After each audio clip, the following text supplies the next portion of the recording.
চলে এসেছি আবার একটা নতুন ক্লাস নিয়ে। আজকে আমরা বাইনারি মাল্টিপ্লিকেশন সম্বন্ধে তোমাদেরকে দেখিয়ে দিচ্ছি কিভাবে বাইনারি মাল্টিপ্লিকেশন করতে হয়।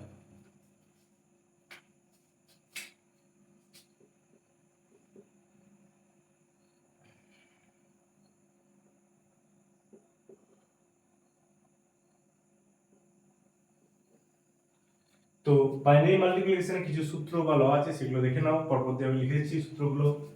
0 × 0 = 0, 0 × 1 = 0, 1 × 0 = 0 and 1 × 1 = 1। ঠিক আছে, এটা হলো আমাদের বাইনারি মাল্টিপ্লিকেশনের সূত্র। তো আমি তোমাদেরকে একটা মাল্টিপ্লিকেশন করে দেখিয়ে দিচ্ছি কিভাবে করতে হয়। তোমাদের এই মাল্টিপ্লিকেশনে করতে হবে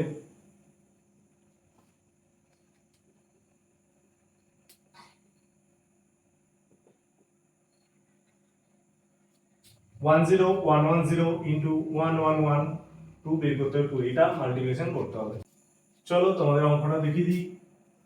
10110 আমরা যেমন গুণ করি সেভাবে গুণ করে দেখে নিচ্ছি।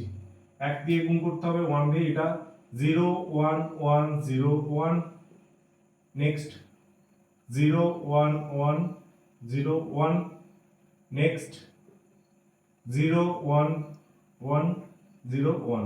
এরপর এটা আমাদেরকে এডিশন করতে হবে, অর্থাৎ যোগ করতে হবে। কিভাবে যোগ করতে হবে দেখে নাও।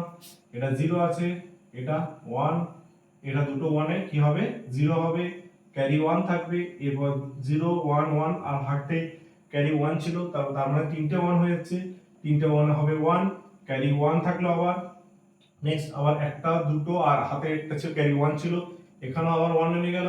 নেক্সট আবার হাতে 1 ছিল, হাতে একটা এখানে 1 আর 1 এ যোগ করলে কত হবে 0, হাতে 1 থাকবে আর এমন নেই। বুঝা গেল? তোমাদের কিভাবে যোগটা একটু কেয়ারফুলি ভাবে করবে। যোগের সূত্রটা তো তোমাদেরকে আগের ক্লাসে বলে দেওয়া হয়েছে, সেই সূত্র অনুযায়ী যোগগুলো করবে। আজকে এই পর্যন্ত।